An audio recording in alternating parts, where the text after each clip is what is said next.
తర్వాత in general గా అంటే when we are talking about a career that spawned about a decade, ఇప్పుడు decade, exactly decade. నేను అందుకే అసలు నిన్ను పదే పదే ఇంటర్వ్యూకి అని అడిగిన కారణం అదే. ఒక 10 years స్పెల్ అంటే it's a longer spell in a career. అది డైరెక్టర్ కావచ్చు, యాక్టర్ కావచ్చు. నువ్వు డైరెక్టర్ ఎందుకు కాలేకపోయావు? డైరెక్టర్ ఎందుకు కాలేకపోయిన కాదండి, నాకు ఇప్పటికీ ఉంది, నాకు ఇప్పుడు డైరెక్ట్ చేయాలి ఉంది. కాకపోతే ఇప్పుడు నేను డైరెక్ట్ చేయాలి అంటే I have to take a break for 2 years. ఎందుకంటే నేను మామూలుగా చేస్తా, సరే ఇప్పుడు సినిమా చేద్దాం అని చెప్పా షూటింగ్, ఓకే అంటే ఒక సినిమా షూటింగ్ చేస్తూ ఇంకో సినిమా ప్రీ ప్రొడక్షన్ చేసుకుంటా, నా డైరెక్ట్ చేయడం ప్రీ ప్రొడక్షన్ చేసుకుంటా అలా చేయలేను. నాకు కాండ్. ఓకే, నేను డైరెక్ట్ చేయాలి అంటే ప్రాపర్ గా ఫర్ మీ జస్ట్ ప్రీ అంటే జస్ట్ నేను అనుకున్న స్క్రిప్ట్ రాసుకోవడానికి మామూలుగా కథ రాసేసుకుంటాం, అదే ఎప్పుడైనా రాసుకుంటాం.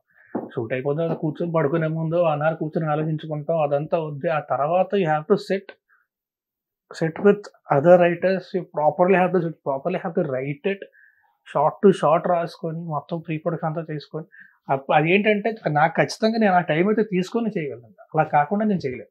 Okay, I can't do it. నిన్ను ఎవరైనా అడిగారా డైరెక్ట్ చేస్తావా గట్టని? అడిగారు, నాకు చేయాలనుంది, అంతా ఉంది. బట్ ఆ టైం 2 years బ్రేక్ తీసుకోవడం, I don't think it's right time for me to take that break. అవును, బిజీగా ఉండి కెరీర్ లో. ఇప్పుడు 2 years బ్రేక్ తీసుకొని ఆ సినిమా డైరెక్ట్ 2 years కాకపోయినా కనీసం 1 year అయినా 1.5 year అయినా బ్రేక్ తీసుకోవాలి కంపల్సరీ. 1 year అయితే అది అందరికీ అని కాదు, నాకు అలాగే వర్క్ అవుతుంది. That is how I can do it. అదే 1 year అయితే మినిమం. ఎందుకంటే నీకున్న ఎక్స్పీరియన్స్ కి, నీకున్న ప్యాషన్ కి, డైరెక్షన్ తొందరగా చేయొచ్చు నువ్వు. But at least it is a matter of 1 year. నాకు అంటే చేసే చాలా ప్రాపర్ గా మొత్తం దృష్టి అంతా దాని మీదే పెట్టి చేయాలి. ఎప్పుడులోగా చేయొచ్చు అనుకుంటున్నావు, కానీ నీకేమైనా కనిపిస్తుందా? నాకు ఎప్పుడు కనబడుతూ ఉంటదండి, అక్కడ దగ్గరికి వెళ్ళేసరికి మళ్ళీ అక్కడికి వెళ్ళిపోతుంటుంది. ప్రతిసారి అదే జరుగుతుంది. ఎవరో ఒకరు నీ డేట్లు లేకపోతున్నారు. రేట్లు లేకపోవడం కాదు, చేస్తూ ఉంటాం కదా ఆబ్వియస్లీ. అదేలే, చేస్తాను ఖచ్చితంగా. అయితే చేయకుండా దగ్గరలో ఎక్కడ ఉంది? ఖచ్చితంగా ఉంది. ఓకే, నెక్స్ట్ ఫ్యూ ఇయర్స్ లో అయితే ఖచ్చితంగా ఉంది. అదేలే, ఎప్పుడు అనేది చెప్పే కదా, ఇప్పుడు కూడా చేస్తున్నాను అనుకొని అలా ఇక్కడ ఉంది అనుకుంటా, ఇక్కడ దాకా వెళ్ళేసరికి టుప్పుకుని వెళ్ళిపోతుంటుంది అక్కడికి. అదేలే, అక్కడ దాకా వెళ్ళేసరికి బుల్లెట్ వెళ్ళిపోతుంటుంది. అదే బెలూన్ లాగా అది వెళ్ళిపోతూనే ఉంటుంది. ఇప్పుడు ఇన్నాళ్ళు ఇండస్ట్రీలో ఉన్నావు, వచ్చిందే వైజాగ్ నుంచి. వైజాగ్ చాలా ఫాస్ట్ ఏరియా. అంటే మనకు కనిపించని స్పీడ్ ఉంది వైజాగ్ లో, కనిపించదు బయటికి, కానీ బయట ఉండే వైజాగ్ లో ఉండే స్పీడ్ వైజాగ్ ఉంది ఇన్ జనరల్ గా. ఎందుకంటే మల్టిపుల్ కల్చర్స్ ఉన్నాయి అక్కడ, రకరకాల కల్చర్స్ కూడా తెలియండి. అంటే you left Vizag very early age కదా. అప్పటికి అంటే అప్పుడు కూడా ఉందేమో, మాకేం పరిచయం లేదు. మీరు ఎంతసేపు మీ గొడవ అంతా షార్ట్ ఫిల్మ్సే కదా. అంతకు ముందు కూడా అంటే నాకు కొంచెం, నేను కాలేజ్ వచ్చే కంపెనీ షార్ట్ ఫిల్మ్స్ లో ఉండేవాడిని. దానికి ముందు ఎక్కడ ఎన్ఐడి కొత్త రోడ్ దగ్గర మా ఇల్లు, సిటీకి బాగా దూరం. మాది ఏదో మా బేవర్స్ బ్యాచ్, మేము అదో చిన్న గ్రామంలో ఉండేది అంతా అటుపక్క. సరదాగా వెళ్తే సాయంత్రం బీచ్కి వెళ్ళి కూర్చోవడం, మళ్ళీ వచ్చేయడం. ఇంకా బీచ్ తప్పితే ఇంకో అదేం లేదు, ఏముంది అక్కడ, ఏముండవు అక్కడ, ఏం లేదు అక్కడ. అంటే ఈ టైంలో నువ్వు లవ్ అఫైర్స్ గానీ, ఒక అమ్మాయిని మ్యారేజ్ చేసుకుందాం అని అనుకోవడం గానీ వైజాగ్ కదా, ఇక్కడికి వచ్చే కదా రైజ్ అయ్యావు, స్టార్డమ్ లోకి వచ్చావు. నేను ఒకటే డిసైడ్ చేసుకున్నాను, ఏదేమైనా సరే జీవితంలో పెళ్లి మాత్రం చేసుకోవాలి. అయ్యో, అదేంటిది? నాకు పెళ్లి పిల్లలు చాలా స్ట్రేంజ్ రాస్తారు. I'm very fine by my self, I'm happy by my self. కాదు సరే, ఓకే, నీ డెసిషన్ అది ఓకే. మీ అమ్మగారు నాన్నగారు ఊరుకుంటారా అలా అంటే?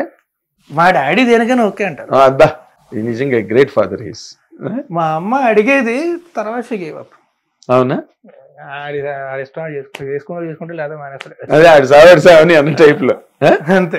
కానీ బట్ ఇట్స్ వెరీ డిఫికల్ట్. ఒక స్టార్డమ్ లో ఉన్న బాయ్, నీలా హ్యాండ్సమ్ గా ఉన్న బాయ్, ఎంత చాలా కష్టమేనే. పెళ్లి చేసుకుని పిల్లలకన్నా చెప్పానండి. ఓకే, మధ్యలో ఇంకో లైన్ ఉంది కానీ అది కూడా ఓపిక లేదండి. అవునా? నిజంగా అస్సలు ఓపిక లేదు. లవ్ అఫేర్, రిలేషన్షిప్ చాలా అంటున్నారు కదా ఇప్పుడు. అస్సలు ఓపిక లేదు. డేటింగ్ కదా, I'm very fine by my self. అంతేనా? చాలా ప్రశాంతంగా ఉంటుంది. ఇది కూడా డైరెక్షన్ లాగా, లేకపోతే ముట్టుకుందాం అనుకుంటే ముందుకు వెళ్ళిపోతున్నదా? అదేం కాదండి, ప్రశాంతంగా ఉంది, హ్యాపీగా ఉంది. ఓకే, సోలో లైఫే సో బెటర్ అని శాస్త్రి గారి పాట ఉంది. మనకి బేసిక్ గా వ్యతిరేకంగా ఉంటది కదా, పొద్దున్న లేచి రోజు అదే పని చేసి అది చాలా కష్టం. సేమ్ రొటీన్ మెయింటైన్ ఉండడం చాలా బెటర్. పొద్దున్నే ఏదో ఒకటి చూసి సినిమా చూసుకో, పేపర్ చదువుకో, నీ పని నువ్వు పేపర్ ఇష్టం అంటే న్యూస్ పేపర్ ఎక్కువ చదువుకో ప్రతిరోజు. నాకు నేను ఒకవేళ ఇవాళ న్యూస్ పేపర్ చదవడం కుదరలేదు అంటే రేపు పొద్దున్న నిన్నటిది ఇవాళది కలిపి చదివేస్తాను. అయ్యో I have to read news paper. Okay, ఖచ్చితంగా చదవాలి, చదువుకో ప్రశాంతంగా. చాలా గొప్ప విషయం. ఎందుకంటే ఒక career of course it's an academic habit అనుకో, నార్మల్గా పేపర్ రీడింగ్ అనేది అకాడమిక్ హ్యాబిట్.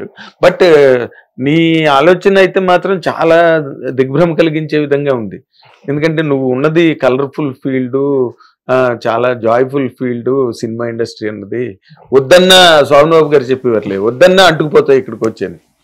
అట్లాగా అసలు నువ్వు బ్రహ్మచర్యం అన్నది, బ్రహ్మచర్యం అనేది చాలా పెద్ద పదం కదా. బ్రహ్మచర్యం అనేది చాలా పెద్ద పదం, కానీ అదేం కాదు.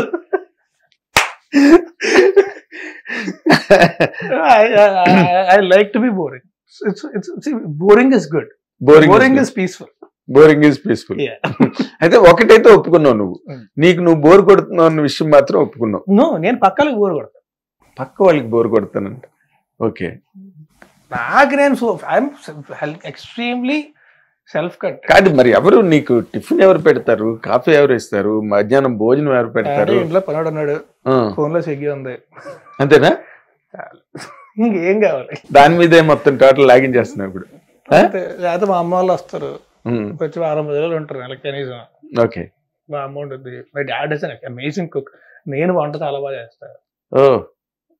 అయితే ఒకటి, నువ్వు ఎప్పుడు ఏం జరుగుతుందో మనం చెప్పలేం, కానీ ఒకవేళ పెళ్లి అయిన తర్వాత ఇప్పుడు ఫ్యూచర్ లో జరిగింది అనుకోండి, చూపించి ఎందుకు చేసుకున్నాను అడగద్దు. అదే నేను అంటున్నది కాదు. She will be a fortunate person. అందుకని నువ్వు బెటర్ కుక్, యాటిట్యూడ్ లేని మనిషివి, simple boy. Also I'm boring person. అది కూడా ఆలోచించుకోవాలి మీరు. నేను ఆలోచించుకోవడం కాదు. ఇప్పుడు నీ ఇంటర్వ్యూ విన్న వాళ్ళు ఒకవేళ నీ మీద ఎవరికైనా క్రష్ ఉన్నా, లేకపోతే నీ మీద ఎవరికైనా ఒక ఒపీనియన్ వెంటనే పోద్ది, అమ్మా ఇది బోరింగ్ అంటున్నాడు రా బాబు. బట్ నీలాంటి బాయ్కి, నీలాంటి ఒక స్పెషల్ బాయ్కి అసలు ఈ లాస్య గొడవ యూట్యూబ్ లన్నీ బాధేసే పెట్టి ఆవిడ ఎప్పుడు కలవను కలిసినట్టు కూడా గుర్తులేదండి ఇప్పుడు ఆవిడ. అదే అంటున్నా, అసలు ఇప్పుడు ఏదైనా ఉంటే వెంటనే బయటకు వస్తుంది కదా. ఇప్పుడు కూడా ఇప్పటికే గుర్తున్నాడు. లాస్య గారి ఫోటో, ఆ ఫోటో క్రాప్ చేశాడు. కుమారి 21F ఆడియో లాంచ్ లోని నేను ఆవిడ నోవెలు కలిసి దిగాం. నాకు అది తర్వాత చెప్తే గుర్తొచ్చింది. ఆడియో లాంచ్ లోని బ్యాక్ స్టేజ్ లో నేను అక్కడే కుమారి 21F ఆడియో లాంచ్ అనుకుంటా. ముగ్గురం దిగినప్పుడు అందులో నోవెల్ క్రాప్ చేసేసి మా ఇద్దరు పెట్టు. ఎందుకు కూడా తెలియదు. ఆ తర్వాత ఎప్పుడు కలవలేదు కూడా ఆవిడ. నేను అవునా, ముందు ఎప్పుడు కలలేదు, తర్వాత ఎప్పుడు కలవలేదు, తెలియదు కూడా అసలు నీకు. తెలుసు, ఆవిడ గురించి తెలుసు, టీవీలో అప్పుడు చూడడం తప్ప కనీసం ఎప్పుడు కలవడం కానీ లేదు. అసలు ఎంత విచిత్రం చూడు. వాళ్ళ ఇష్టం. యూట్యూబ్ అర్థం కాదు, ఏం సైలే నవ్వుకుని ఊరుకున్నా. అదే కదా, అసలు నువ్వు దాని మీద ఎక్కడ క్లారిఫికేషన్ కూడా ఇచ్చింది లేదు, ఎక్కడ మాట్లాడింది ఏదో అంటే కనీసం పోనీ. ఇప్పుడు ఆవిడ నాకు ఫ్రెండ్ అంటే, నాకు ఫ్రెండ్ రా బాబు క్లారిఫికేషన్ ఇస్తాను. అది ఎవరో తెలియని వ్యక్తి గురించి పెడితే అది కరెక్ట్. ఫ్రెండ్ అయితే పోనీ అది అలా చెప్పొచ్చు, వీఆర్ జస్ట్ ఫ్రెండ్స్ అని ఏదో చెప్పొచ్చు. ఇందాక నాకు పెళ్ళి వద్దని నువ్వు చెప్పినట్టుగా ఏదో ఒకటి చెప్పొచ్చు. అసలు తెలియదు, ఆ వ్యక్తే తెలియదు నీకు అన్న మనిషికి భలే కనెక్ట్ చేశారే. అసలు ఏం చేయండి నాకేం అర్థం కాదు, సరే నవ్వేసి ఊరుకున్నాను. తను కూడా ఎప్పుడు నీకు ఫోన్ చేసి ఏంటిది గట్టని అసలు పరిచయమే లేదండి. పరిచయం లేకపోతే ఫోన్ చేసి ఏం మాట్లాడతారు. ఎగ్జాక్ట్లీ. తర్వాత ఈ మన నందన్ యాక్టర్ ఉన్నాడు కదా, మీ కో ఆర్టిస్ట్ మధునందన్, మీరిద్దరు ఏదో అసలు ఆత్మహత్య చేసుకోవాలనుకున్నాడు రాత్రి. అది చెప్పిన విషయం వేరు, తీసుకున్న కంటెక్స్ట్ వేరు. అవునా? నాకు బేసిక్గా నాకు క్లాస్ట్రోఫోబియా ఉంది. నాకు క్లాస్ట్రోఫోబియా ఉంది. సో క్లాస్ట్రోఫోబియా ఎలా ఉంటుందంటే, ఇప్పుడు ఒక చిన్న రూమ్లోని నన్ను పెట్టేసి నేను లోపల నుంచి గడబెట్టుకుంటే పర్లేదు. ఇప్పుడు పెద్ద ఇంట్లోని మీరు బయట నుంచి గడబెట్టేశారు అనుకోండి, సఫికేషన్ వచ్చేస్తుంది. అవునా? I'm very claustrophobic. So lockdown announce చేసేసరికి ఒక్కడనే ఉన్నాయి ఇంట్లో, బయటికి వెళ్ళలేదు. So I was feeling extremely claustrophobic అనమాట. అదేలే. అప్పుడు మధుకు చెప్పా, ఊడి అమ్మ జీవితం ఇంకో 4 రోజులు కూడా సూసైడ్ చేసుకుంటాను, పిచ్చి తగ్గుతుంది నాకు అని క్యాజువల్ గా అంటాం కదా, అలా అన్న. మధు చెప్పడం కూడా అలాగే చెప్పాడు, చెప్పడం కూడా అలాగే చెప్పాడు. దాన్ని చాలా సీరియస్ గా తీసుకున్నారు అంతే. అదేదో సినిమా లేనట్టు ఇంకా నేను బతకలేని ఇండస్ట్రీలో అంతలా కూడా చెప్పలేదు అసలు. ఇంటర్వ్యూ చూడండి మీరు. అదేలే వాళ్ళు ఇచ్చిన అదే ఎనాలిసిస్. నేను అప్పుడు కూడా నవ్వేసి ఊరుకున్నా. అంటే ఇప్పుడు క్లిక్ బైట్స్ కావాలండి. ఇప్పుడు మీరు కూడా ఇందులోని 4-5 ఏరుకుని అవి పెడతారు క్లిక్ బైట్స్ కోసం, అంతే. It's pretty common. కాకపోతే ఇప్పుడు ఇంటర్వ్యూలోనే మీరు 4 తీసుకున్నారు, హైలైట్ చేస్తారు, ఓకే. సంబంధం లేకుండా నచ్చిన క్లిక్ బైట్ కోసం అని చెప్పి ఇంకేదేదో వేసేస్తూ ఉంటే అవి అంటే కొంతమంది ఉంటారు, అంటే క్లిక్ బైట్ కోసం చెప్పి బయట ఉన్న తమ్ముడికి లోపల ఉన్న కంటెస్ట్ సంబంధం ఉండదు. అవి మరీ నాకు కొంచెం డిస్గస్టింగ్ గా ఉంటాయి, కొంచెం సో చిరాకేస్తాయి. అది తప్ప క్లిక్ బైట్ కోసం ఇంకా వాళ్ళు ఏం చేస్తారు, ఇంకేదో కావాలి వాళ్ళకి. అది మరి నందన్ అయితే చాలా ఫ్లేర్ అప్ అయింది. అది మాత్రం అంటే తెలియదు కదా. See you're still an young hero and you're not completely established. హిట్లు అయితే వచ్చేసాయి నీకు అనుకోకుండా. నువ్వు సడన్ గా పెద్ద హీరో అయిపోయిన చిన్న హీరో నువ్వు. సడన్ గా ఇండస్ట్రీలో రవితేజ తర్వాత రాజ్ తరుణ్ అన్న యాంగిల్లోకి వెళ్ళిపోయావు నువ్వు సడన్ గా. బట్ అది హ్యాండిల్ చేయడం నీకు కష్టం అవ్వలే? నాకు అసలు ఎవరండి, నేను సోషల్ మీడియాలో యాక్టివ్గా ఉన్నా, బయటికి వెళ్ళను, జనాలకు ఎలా ఉన్నావు, ఐ మీన్ ఎక్స్ట్రీమ్ ఇంట్రోవర్ట్, నా పని నేను చేసుకుంటా. నాకు తెలియదు కూడా, నేను చేసే సినిమా వరకే నాకు తెలుసు తప్ప ఇంక బయట ప్రపంచం నాకు పరిస్థితి లేదు.